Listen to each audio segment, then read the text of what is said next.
the whole thing's very Michael. The surprising, unpredictable decision, the sudden exit and entry, that's been a hallmark of his career, so perhaps we shouldn't be too surprised.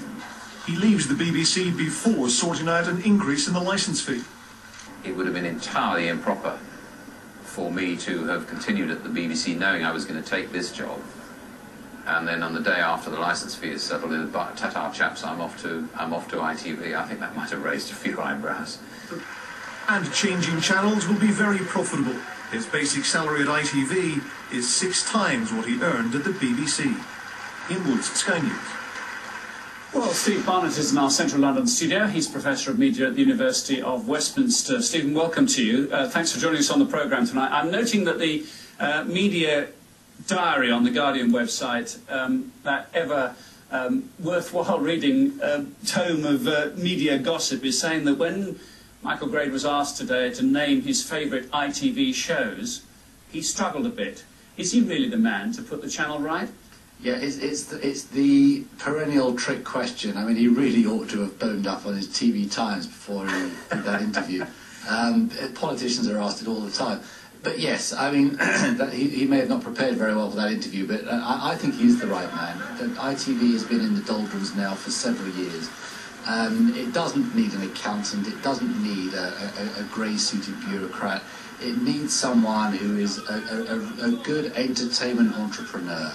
A guy who's fairly flamboyant, who's been at the top several times, and knows what good television, good popular television is all about. And if anyone's going to pull it round, I think it'll be Michael Grade. Don't want to be ageist, but he's 60-something, 63 to be exact, and some critics of his are making the point that it's been quite a while since he commissioned today's television. Does that matter? You're definitely being ageist. I don't think that age has got anything to do with it. Yes, he may have had his hand in the so-called golden age of television in the 60s and 70s, but his skill is in spotting the talent that spots the talent. He will bring in the commissioning editors, the people who he thinks will be able to bring in the successful independent productions, the successful in-house productions, who have their finger on the popular pulse. I very much doubt he will pretend that he knows what the pulse of today's modern youth is like, but I think he will know the people who do know, and that's the skill.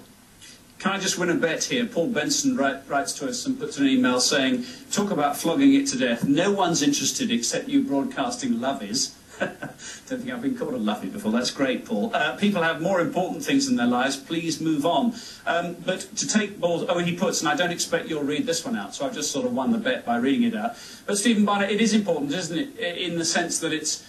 we consume vast amounts of television, or at least that used to be the case, I suppose, in this country. And the BBC is a national institution which we all have a vested interest in because we pay for it. I think it's very important. I mean, yes, the industry is notoriously incestuous, and you lot are probably paying more attention to this than it might warrant in terms of ordinary people. But actually, it is the leading cultural institution of the country, and some people would say of the world. And when the guy who is chairman of that institution up sticks and goes at that sort of notice at such a critical point, of course it's big news, and I don't think most people could pretend otherwise. Let's just bring in Jonathan Sheppard, shall we, who's joining us on this very point. He runs a communications company in Newark, so perhaps you're interested in media matters. Jonathan, what do you make of the transfer? Well, I don't know about you, Martin, but for £8 million, I think I'd be prepared to work almost anywhere. I think ITV have got possibly the one big hitter that could actually turn things around for them, but I think it leaves bigger questions for what's going to happen at the BBC. What do you think will happen? Because we don't quite know, do we? I mean, I don't know the ins and outs of it, but I understand that he's been instrumental in the negotiations around the licence fee. And it begs the question as to what decisions are going to be made about how the BBC is funded in the future, and does he know, has a decision been made, and is that why he's leaving now? Well, when we were covering this into the midnight hours last night, I mean, one of the bits of conjecture was, could it be that as chairman he either's got the nod as to how bad, let us assume, the licence fee settlement is going to be, and that was another reason to go. He sort of denied that today. But Stephen Barnett, let me ask you, Mark Thompson was sort of arguing the case, well look, all the lobbying, all the long lunches and the bending of arms and words in ears have all been had, really. It's now, for some reason, stuck between the Department of Culture, Media and Sport and number 11, but this decision is just going to pop out one day soon. Yeah, I mean, I don't think... We love conspiracy theories, and if there's any chance of one, we will build it up as much as we can. I'm afraid I take what Michael Gray said at face value. He'd made his decision, and it would have been improper to hang around until the licence fee was decided. The crucial thing, I mean, I have to disagree. What is the delay, do you think, Steve? Pardon? What is the delay? I mean, why...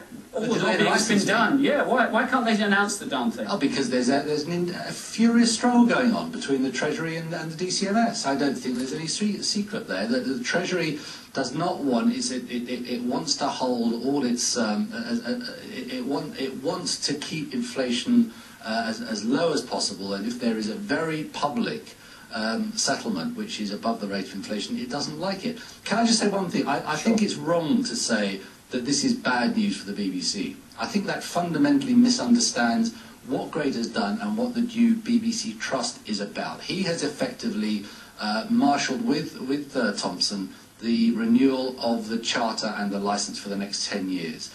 The crucial thing from his point of view is that the new job as chairman of the BBC Trust is a very different job. It's actually a regulatory job. And Michael Gray is not a regulator. And I think he spent so much time trying to persuade the BBC's critics that this really was a different job, that he finally understood the significance of that for himself and his own career, and it wasn't for him. It's interesting that nobody spotted this coming, though, isn't it? And therefore said to ourselves, I wonder what Michael Gray's going to do in the new year, because he won't like that new job. You're absolutely right, and it's like it's a bit like Peace Guy V's James Murdoch rushing in with 20% of ITV. When you look back on it, it's absolutely predictable, but you know, it comes out of left field, so we don't quite see it coming. It all makes sense when you look at it. It all makes sense now, yeah. Let me ask Jonathan Sheppard again. I mean, there is going to be some kind of adjustment to the licence fee, unless we're completely wrong in the guesstimates that are being put out here, and there is absolutely no increase or perhaps a cut. What would you be prepared to pay, Jonathan, for the BBC? It's around 130 quid now, isn't it? Yeah, I'm not a big fan of the licence fee, so I would hope that I'd like things like Sky and ITV that are commercially funded, so I wish the government would look at it. I do see it as a bit of a tax that you can't avoid paying for a television, so I hope, given the use of the internet now, you can get much of your media through that, I think you really have to call in question why we have a licence fee.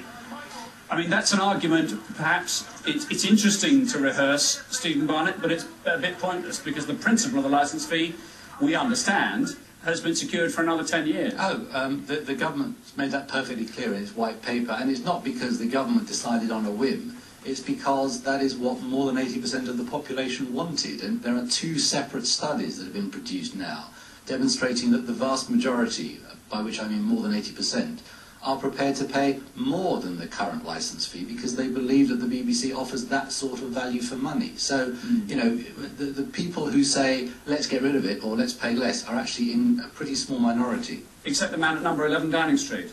I think he has another agenda, which is not so much about the licence fee, but about number 10. We should check if he buys his own TV licence or whether the government buys it for him, I suppose. I'm pretty sure you'd find he buys his own. OK. Jonathan Sheppard, thank you for your time. Steve Barnett, thank you.